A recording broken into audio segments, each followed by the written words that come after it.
senhores, vamos para mais uma aula de legislação tributária. E hoje nós veremos a competência e a capacidade tributária. Então, primeira competência. O que é competência tributária, né?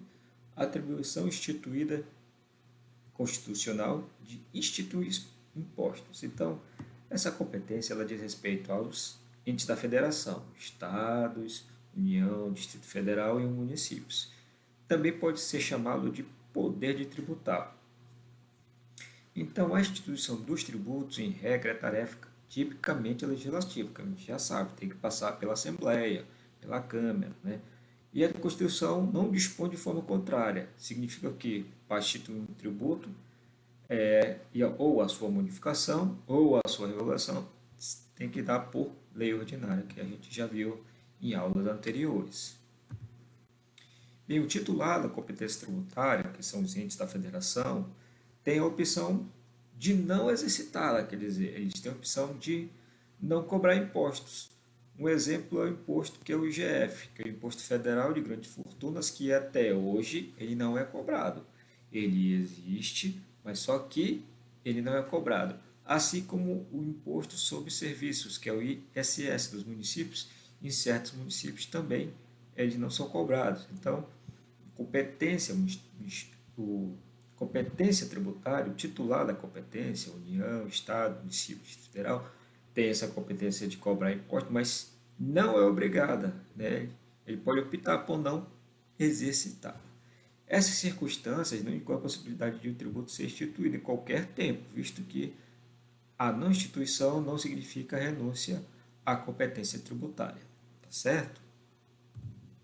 Então, a competência tributária ou o poder de tributar ele pode ser de duas formas, geral e extraordinária ou especial.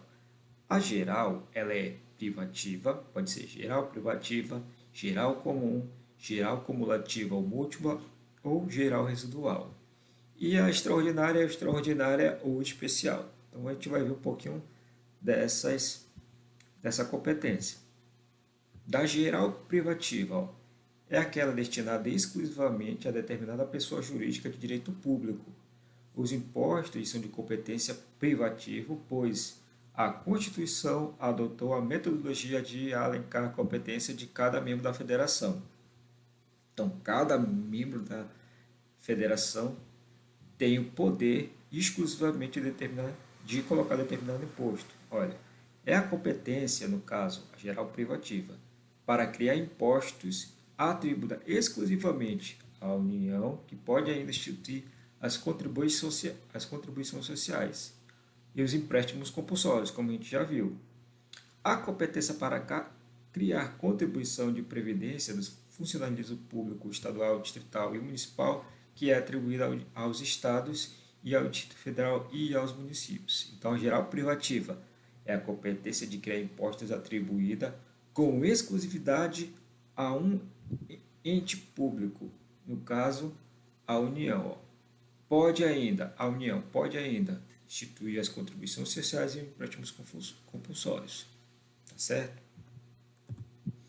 Da geral comum, é aquela caracterizada por atribuir a todos, no caso todos os entes da federação, a prerrogativa de fixar o tributo, devendo somente ser responsável pelo serviço ou obra que viabiliza a cobrança. Exemplo, a competência para a criação de taxas e contribuições de melhorias, que a gente já viu. De taxa, cada ente da federação pode atribuir, tá certo? Da competência cumulativa ou múltipla, tá? Está fundamentada no artigo 147 da Constituição e de respeito aos seguintes entes federativos, olha só, a União, relativamente aos esportes estaduais e os territórios federais, e se não divididos em municípios, também os impostos municipais. Competência cumulativa ou múltipla. O Distrito Federal, relativamente aos impostos municipais, já que não pode ser dividido em municípios que lhe conferem, que não pode ser dividido em municípios, o que lhe confere genericamente as competências legislativas reservadas aos estados e municípios. Hoje em dia, somente o Distrito Federal exerce a competência cumulativa ou múltipla. O que quer dizer essa competência cumulativa ou múltipla? O professor não entendi. É que, no caso, um ente da federação poderia, não pode, poderia cobrar imposto, no caso a União, cobrar imposto federal, estadual e municipal. Ou o Estado cobra imposto estadual e municipal. Tá? Então, cada um tem os seus impostos. A União tem o seu imposto, o Estado tem o seu imposto e os municípios têm o seu imposto. Cada um tem o seu imposto. Ele não pode acumular.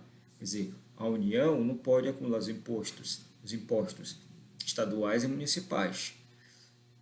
Uma exceção, Distrito Federal. Por que o Distrito Federal ele exerce essa competência ainda, essa competência cumulativa? Porque ele tem funções de Estado membro, além de ser um município.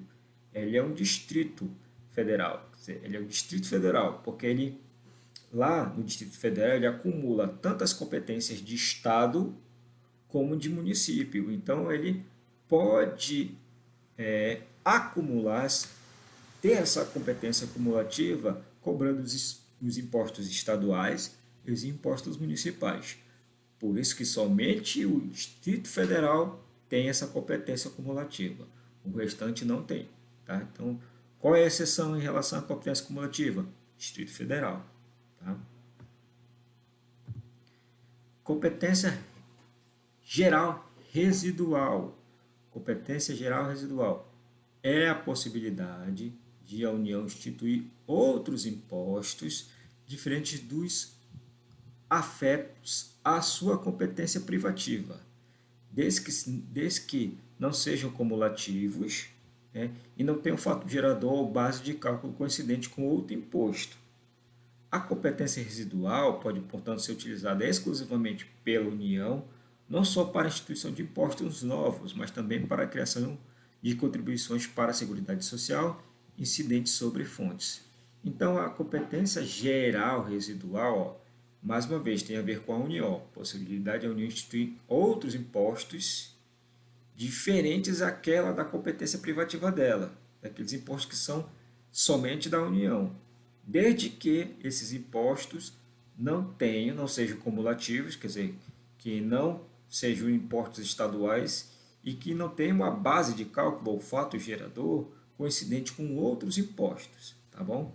Então, essa é a competência geral residual.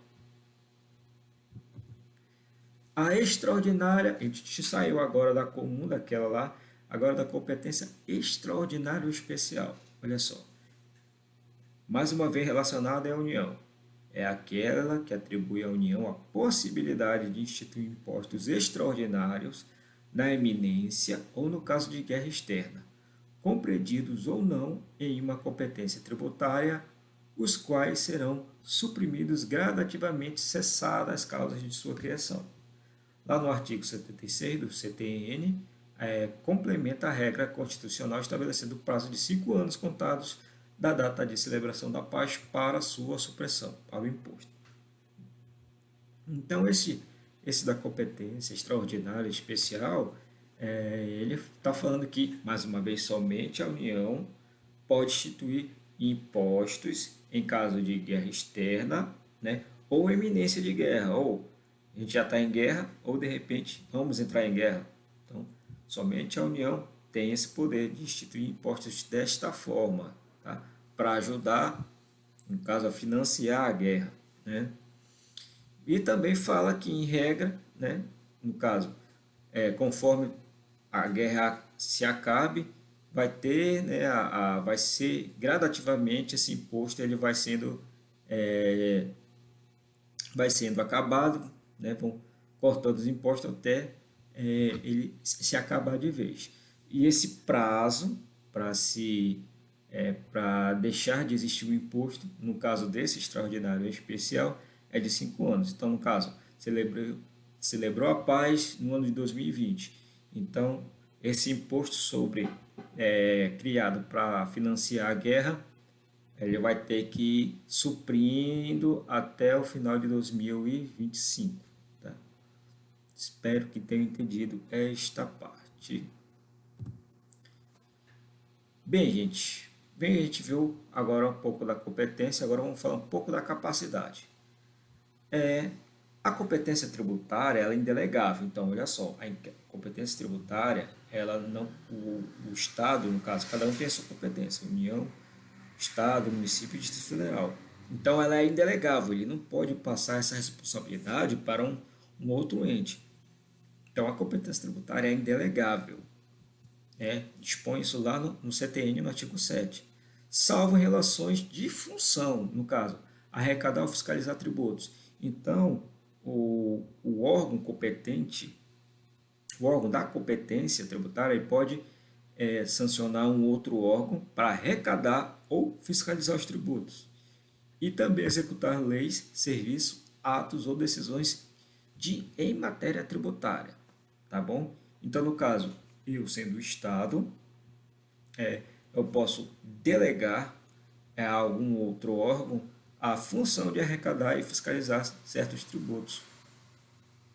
Na verdade, essas funções constituem a chamada capacidade tributária, que é atribuída às entidades, aos órgãos tais como a Receita Federal, a Secretaria de Fazenda, estaduais ou municipais ou outros congêneres. Por que a capacidade tributária é chamado disso? É porque, no caso, a União, ela dá o poder, delega o poder, no caso aqui, para a Receita Federal, o órgão da Receita Federal, arrecadar e fiscalizar os tributos. Então, por isso que é chamado de capacidade tributária. Competência tributária é exclusiva do Estado, União, Estado, Município, Distrito Federal. A capacidade ela pode ser atribuída a um outro órgão, desde que seja delegada pelo aquele que tem a competência tributária. Há, portanto, diferença entre competência tributária atribuída constitucionalmente à União, Estado, Distrito Federal e Município, e capacidade tributária atribuída por meio de lei, já não é pela Constituição, por quem tem a competência tributária, que é a União, Estado, Município e Distrito Federal, a órgãos ou entidades que tenham funções aqui referidas, que no caso é fiscalizar e arrecadar os tributos, certo? Para fechar o nosso assunto, falar um pouquinho das limitações ao poder de tributar. Então, são aquelas previstas constitucionalmente que limitam a competência tributária. O poder de tributar não é absoluto, devendo respeito aos. Então, apesar de quem tem a competência tributária, que é o Estado, a União, que são os entes da federação, há limitações em relação a isso. Porque toda a relação dos tributos deve respeito a algumas características, como os princípios tributários, as imunidades, que nós vamos estudar, também as isenções e a não incidência. Tá bom? Então, essa foi a aula de hoje. Espero que vocês tenham entendido o assunto. Façam a nossa prática lá na apostila e até a próxima aula. Fui!